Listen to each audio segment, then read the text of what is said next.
What I'm about to share basically validates my whole existence. I'm only half joking, but especially if you're a child of immigrants, you'll get why I wanted to post this video. For context, this is a deleted scene from our Jane's Beard dinner, where my dad came out of retirement to cook for 100+ people this past January. Without further ado, if you told yourself one thing to your past self when you started your channel, what would that be? Ooh. Yeah, I think it would just be to really take it in, because this journey has been nothing but incredible. Just getting to work with them.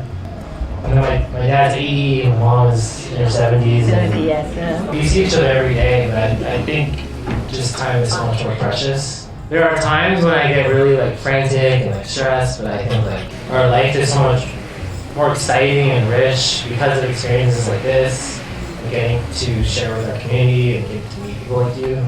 I feel the same way, but life is very hard to predict.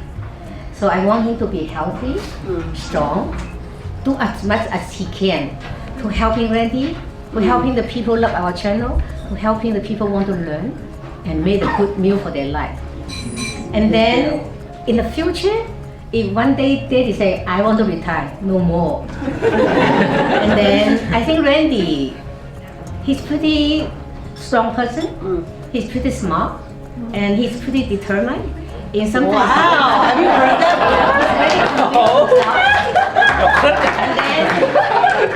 And then he grew up here, so I trust him, he will find a way to be still continue doing well. Chinese mom!